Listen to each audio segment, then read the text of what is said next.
someone has been messing around with the files for the dead game Concord, which is hinting at the fact that Firewalk Studios might be prepping for an official relaunch of the game. And I guess Sony just really didn't like the fact that they flushed an alleged $400 million in development costs down the drain for a live service game that was only really alive for like 2 weeks. So how exactly do we know that there's a potential return for Concord? Well, if you look at the Concord page on the Steam database website, you can see that even though the game shut down back in September 6, it's still been getting updated regularly through Steam on the back end. And why exactly would you be updating a dead game? You know, some people speculate that it's just automatically scheduled post-mortem updates or something, but it's not just like a few patches here and there, you know. And the cool thing about SteamDB is that you can kind of spy on these games, you can kind of see what they're doing on the back end, and just take a look at this, you know, it's like updated 2 days ago, 2 days ago, 2 days ago. There's multiple updates happening every day, and it's been going on for a while. 4 days ago, 5 days ago, 6 days ago, 7. Every single day there's been non-stop updates. And for the most part, they don't really show you exactly what the updates are all about. It's not like you can actually like understand all these jarbos and numbers,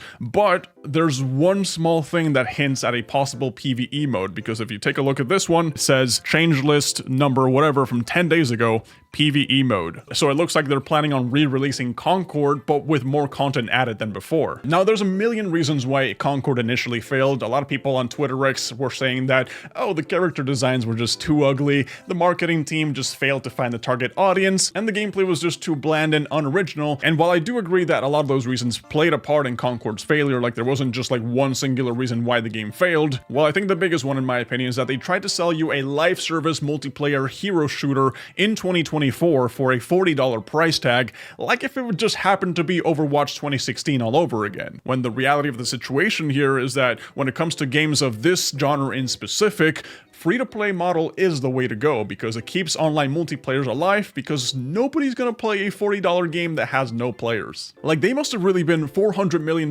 deep in that hole, because for what other reason other than desperation do you try to charge people $40 for a game when players already have Marvel Rivals, Deadlock, Overwatch, Apex Legends, Fortnite, Valorant, you know, just so many different free-to-play options. So let's say that Sony does decide to bring Concord back from the dead, they rework the game entirely, they add the PvE mode, and they fix everything that was wrong with the first one.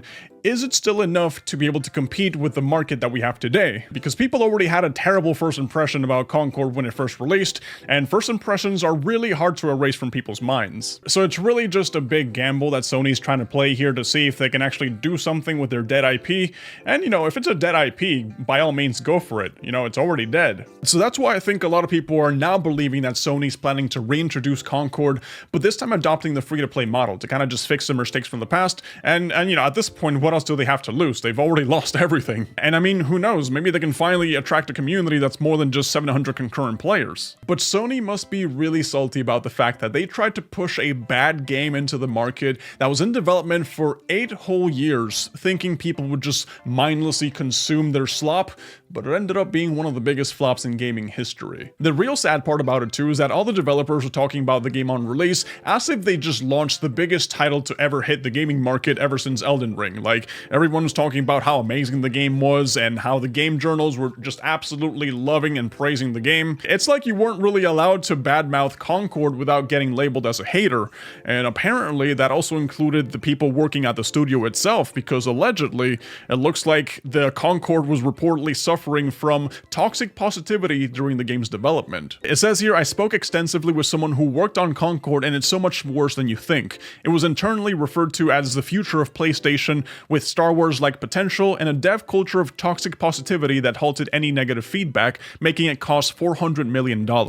So there was definitely a lot of gaslighting happening around when Concord released. None of it worked, unfortunately for Sony, and well, you can tell that they were very upset about it. Sony was actually so upset about the development cost that, remember the 20% price hike on the PS5 that happened in Japan?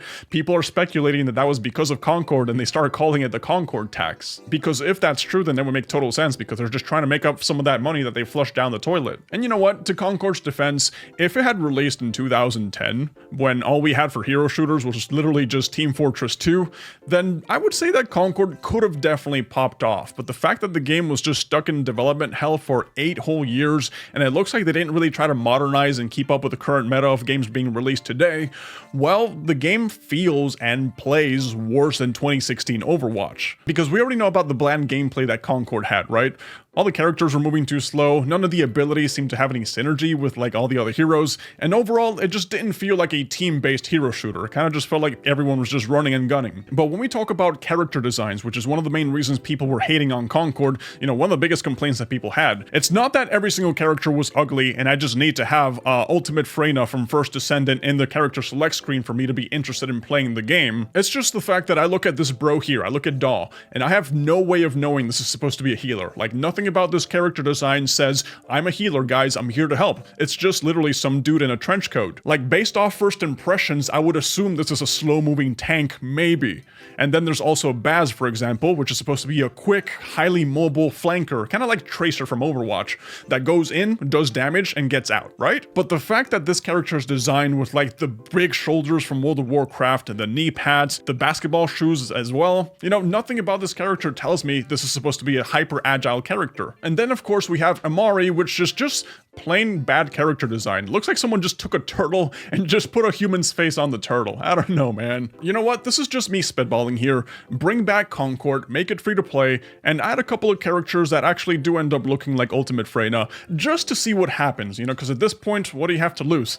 You know? It'd be so funny if the game just suddenly skyrocketed to like Overwatch levels of popularity because you put a few hot characters into Concord. But unfortunately, realistically speaking, if they do decide to revive Concord, and they do decide to make it a free-to-play game, and they spend all this money with the budget letting people know that they're back, let me just give you my prediction real quick of what I think the direction this game is going to be.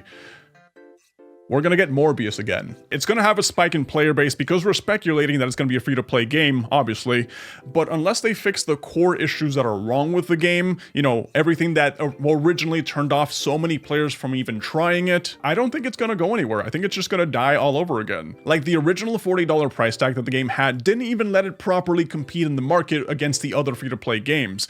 But if you do decide to make it a free-to-play game, it isn't going to magically solve all the problems, because now you actually have to compete against other games in the open market. And I gotta say that based off what we originally got in the first Concord release, this is not going to go anywhere. It's going to be worse than Paladins, which is technically already a dead game. Like, they would have to completely rework so many things in Concord in order to make it viable in the open market. I don't exactly know what the answer is. I'm not a game developer. I don't know what constitutes a good game. I don't know the science behind that. I'm sure they got to hire like a bunch of analytical people to figure that out, but whatever they did the first time was a complete disaster. They gotta figure out a way to fix it if they want to survive. But yeah, guys, that's kind of like my opinions on Concord's revival, and, you know, what I see the future of the game being if they do decide to bring it back. Let me know what you guys think. And yeah, once again, thank you guys for watching, and I'll catch you in the next one.